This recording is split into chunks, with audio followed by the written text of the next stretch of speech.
الحمد لأہلہ والصلاة علی اہلہا اما بعد۔ مسائل روزہ۔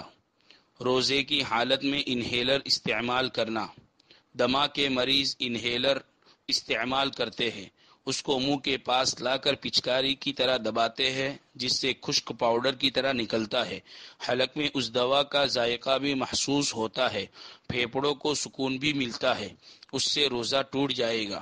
اگر کوئی دمہ کا مریض روزہ رکھے پھر اچانک انہیلر لینے کی شدید ضرورت محسوس ہو کہ انہیلر نہ لینے سے جان کا خطرہ ہو یا بیماری بڑھ جائے گی تو انہیلر استعمال کرنا جائز ہے، البتہ انہیلر استعمال کرنے سے روزہ ٹوٹ جائے گا۔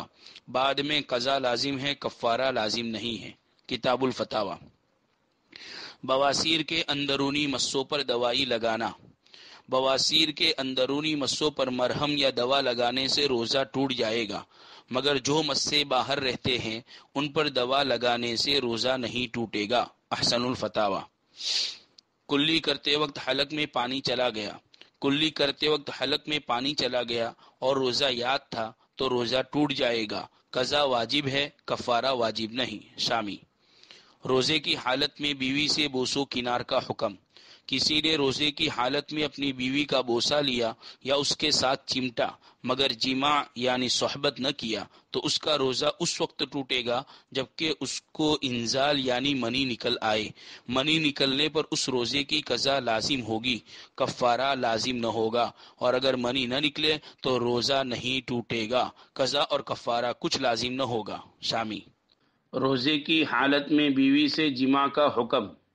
روزے کی حالت میں اپنی بیوی کے ساتھ جماع یعنی صحبت کرنے سے روزہ ٹوٹ جاتا ہے، چاہے منی نکلے یا نہ نکلے، دونوں صورتوں میں قضا اور کفارہ لازم ہوگا۔ فتاوی شامی۔ کفارہ صوم۔ روزے کا کفارہ۔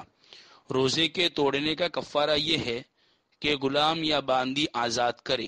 اگر یہ ممکن نہ ہو، جیسا کہ آج کے زمانے میں ممکن نہیں ہے، تو لگاتار 2 مہینے کے روزے رکھے، درمیان میں ایک دن بھی نہ چھوٹے۔ اگر ایک بھی دن چھوٹ گیا تو ازسرِ 2 مہینے کے روزے رکھنے ہوگے۔ اگر اس کی طاقت نہ ہو تو 60 مسکینوں کو دونوں وقت پیٹ بھر کر کھانا کھلائے۔ نور الایضاح۔ جس میں 60 دن روزہ رکھنے کی طاقت ہوگی اس کو 60 مسکینوں کو دونوں وقت کھانا کھلانا کافی نہ ہوگا بلکہ روزہ رکھنا ہی ضروری ہے۔ فتاوی عالمگیری۔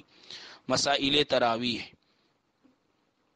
دعائے قنوت پوری ہونے سے پہلے امام نے رکوع کر لیا، ابھی مقتدی دعائے قنوت پوری نہیں کر پایا تھا کہ امام دعائے قنوت پڑھ کر رکوع میں چلا گیا، تو مقتدی کو چاہیے کہ اپنی دعائے قنوت چھوڑ کر امام کے ساتھ رکوع میں چلا جائے۔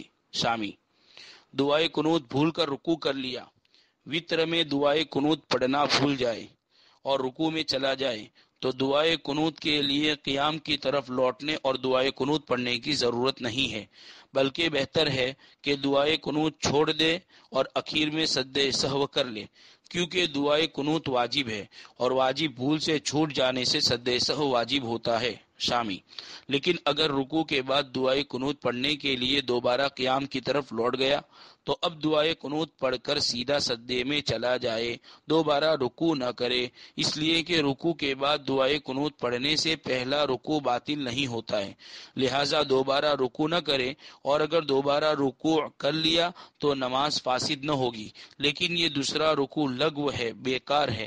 اس دوسرے رکوع میں کوئی شخص شریک ہو تو وہ اس رکعت کا پانے والا شمار نہ ہوگا، اس لیے کہ تیسری رکعت کا اصل رکوع تو وہ ہے جو دعائے قنوت سے پہلے کیا گیا ہے، یہ بعد میں کیا جانے والا رکوع لغو ہے اور اخیر میں سجدہ سہو کرنا ہوگا، کیونکہ دعائے قنوت کو اس کی اصل جگہ رکوع سے پہلے پڑھنا چھوڑ دیا گیا۔